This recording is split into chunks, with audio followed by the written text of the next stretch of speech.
I'm ready. I'm ready. Play ball! Yeah. All right, everybody. It is time to play some baseball here. Come on in, pull up a chair, sit down, relax, and let's talk Dodgers. I'm Randy Tibbins. You know who you are. This is the best video podcast by fans, for fans of your Los Angeles Dodgers. And today's September 11th, 9/11/2015. We're going to celebrate some things. Not the negative stuff, not the sad stuff. You'll hear that all over the media. You won't hear that on this show because we try to keep it positive. We try to keep it Dodgers. Happy Great Microphone Day. Hello, Great Mike. We'll hear some great stuff on this mic, including me.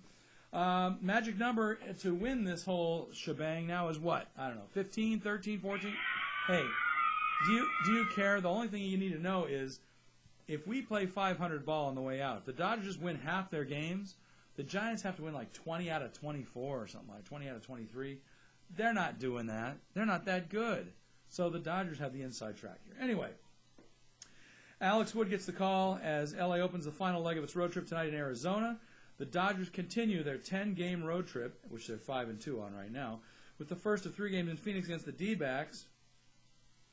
And Dodgers had its 5-game winning streak snapped on Wednesday against the Angels, but has won 13 of its last 16 games. Are you kidding me? Wait, it gets better. And they still lead the Giants by 8.5 games. We talked about that the other day. And that's the largest divisional lead of the year, as we said. Following 3 games in the desert, the Dodgers will return to Los Angeles for a 10-game homestand here against the Rockies, Pirates, and these same D-backs, or as some of my friends call them, the D-bags. You like that name, the D-bags? Yeah, I do too. All right, a win tonight would ensure the Dodgers of their 5th consecutive season at 500 or better since 2011, Don Mattingly's first season as manager. Since 2000, here's a stat for you, pre-stats. The Dodgers have had only 2 losing seasons. 05, we won't go into the numbers, and 2010 when they were just a couple games below 500. The club has the 3rd best winning percentage among NL teams in that span, 536, behind only the Cardinals and the Braves. So since 2011, the Dodgers are 3rd. And come on, that's not bad. I'll take that every time. Thank you very much. No home runs to play. We had a show Wednesday, so there's no game yesterday. So let's just go on with the good stuff. Shout-outs. Whenever I do this, it means fun stuff. Get to the fun stuff for the long weekend. Shout-outs. Well, the first shout-out goes to a buddy of mine because he's going to the game tomorrow. So, Roger, up to you, buddy. Bring home the win. This is a guy who drips and bleeds Dodger blue all the time when he's not bleeding the blue of the Westwood folks, the UCLA guys. But he's the kind of guy that when he's dressed in his UCLA regalia will go to the U of A Wildcat games just dripping in UCLA blue and gold and blow all the Cat fans away. That's my kind of guy. I want to see some of that going on tonight and tomorrow and this weekend with the D-bags. In fact, those of you representing from L.A. and the Bay Area who are Dodger fans, I know a lot of Bay Area Dodgers are going, a lot of guys from the Inland Empire, a lot of guys from L.A., San Diego. If you're going over there, I want to see some Dodger blue bleeding out of those stands because when they pan around the crowd, I don't want to see Diamondback red, just like I didn't want to see Angel red. I want to see Dodger blue. Thank you very much. And Roger's going to be there on Saturday, as I said. Too bad my friend Aaron can't go. But he's got other things going on. But Aaron, if you're out there, man, let's see some representing. Wear some Dodger blue this weekend all over town to let people know where your hometown is, all right? Okay, those are our shout-outs. Stats, more fun stuff. Stats of the day. We got a bag of stats. They're coming in like crazy after the last couple of days. And since the Dodgers put up their really great game notes like 5 hours before the game today, I got all kinds of stuff to relate to you. First of all, I think we talked about this. No, we didn't talk about it yet because it happened the other day. Justin Ruggiano led off Tuesday night's game in Anaheim with a home run. Remember that? Scott Schebler did the same thing on Wednesday night. In fact, Scott hit the first pitch of the game over the wall. Well, it's the first time since the summer of 1951 that the Dodgers had a player start the first inning of back-to-back games in one season with a homer. Carl Furillo did so for Brooklyn in July of that year. Brooklyn in July of that year, each time against the Cubs at Ebbets Field, and he did it both times. He was leading off. We specify consecutive games within one season because Steve Sachs actually led off a game in the first inning with a home run in the Dodgers' final game of the '87 season, then came back the first game of the '88 season, did the same thing, but that doesn't count. So the side note here is no Dodger since 1951, or Dodgers, have hit back-to-back first of the game home runs since Carl Furillo did it in 1951, until Schebler and Ruggiano did it this week. Side note: what makes this accomplishment Stop it right now. What makes this accomplishment even rarer is the fact that Ruggiano and Schebler were receiving spot starts and just happened to be in the leadoff role those nights, because they don't usually do that. In Ruggiano's 20th time as a leadoff hitter in his career and his second career leadoff home run, the Dodgers went on to win Tuesday's game to push their winning streak against the Angels to 8, but fell on Wednesday going for the sweep. They didn't make it. But still, they took the season series with the Angels and pretty much owned them since, the end of last year. All right, also in the stats department, in case anybody wants to take note of these kinds of milestones, Andre Ethier, who now is the longest tenured Dodger, been there 10 years, since 2005, he enters tonight's game going he's got 2 doubles shy of 300 for his career, and that means he'd become just the 4th Los Angeles Dodger to reach 300 doubles, and he would be joining Steve Garvey with 333, Willie Davis to 321, and Eric Karros 2-3 at 302. That's pretty heady company, I want you to know. That'd be cool to have Andre Ethier only be one of the top 4 guys in LA Dodger history with that many doubles. 300 doubles. Only 4 guys have done it. That's amazing. Another milestone, Kenley Jansen, I don't know if you noticed, after getting his 137th save the other night, ranks him second on the Dodgers' all-time franchise list, 24 away from tying Eric Gagne with the most in club history. He's got 137, and Gagne's got more than that. So, wow, are you kidding me? Kenley Jansen and Eric Gagne are the 2 leading guys in franchise history in saves in Dodger history. That's amazing. That's amazing. We're seeing history here. All right. Every night something different. We're going to try and make this a short show because we got to get you out to the ballpark on this Friday for the weekend here. This date in Dodger history, yeah, I know about 9/11 and all that, okay. But let's do some fun stuff here. We're here to have fun and take your mind off the heaviness of the world, because we're talking baseball here, okay? Baseball is the sport, all right? September 11th, we're going to go back in time to about 1983.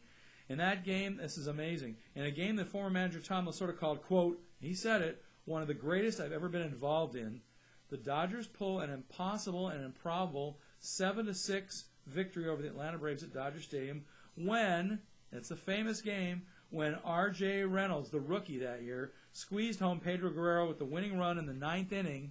The Dodgers won it on a squeeze play. It was just amazing.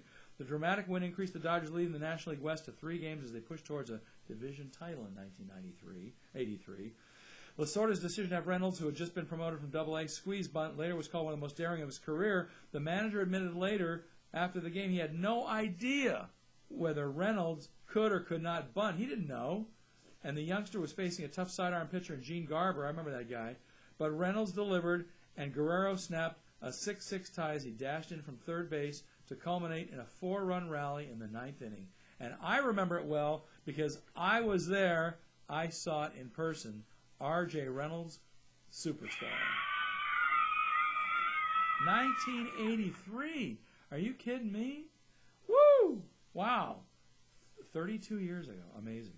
All right, and going with our Flashback Friday theme, guess who we got today? Let's pull out the magic drawer. Who do you think? But, same guy we've been talking about. Here's R.J. Reynolds himself. This is from a Topps card a couple years later in 85. But in 1983, he got squeezed home in a play that earned a lot of people's attention. Look at him. He's wearing number 23.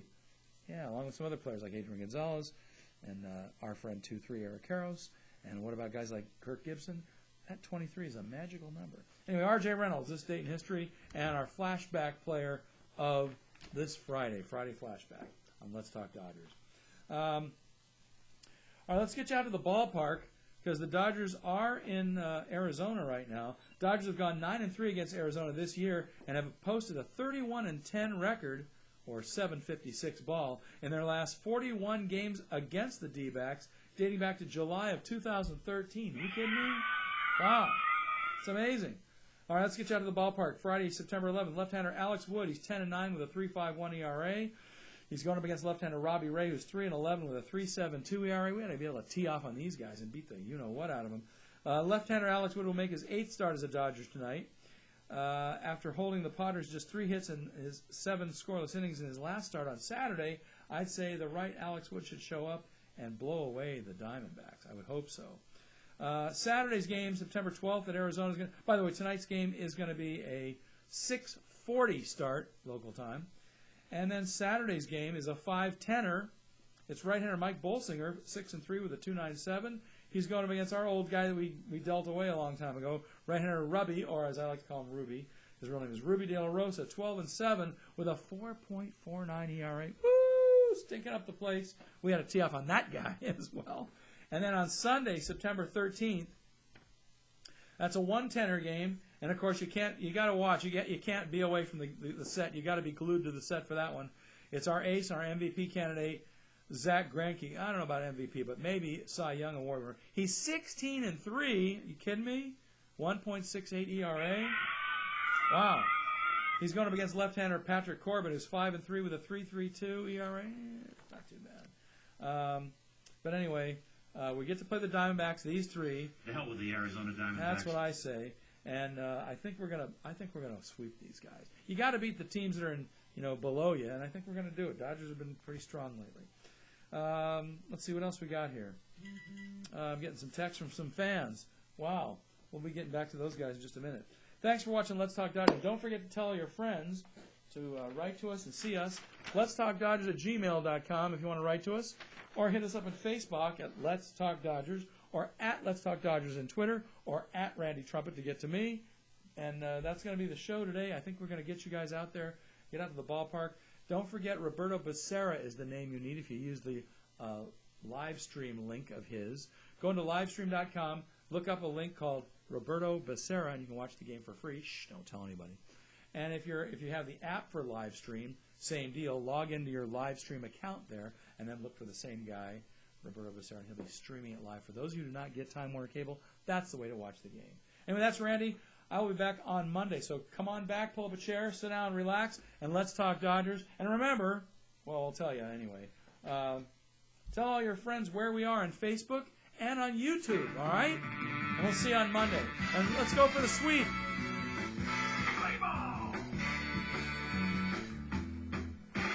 And remember, we own the pool. The hell with the Arizona Diamondbacks. Have a good weekend, everybody. Bye-bye.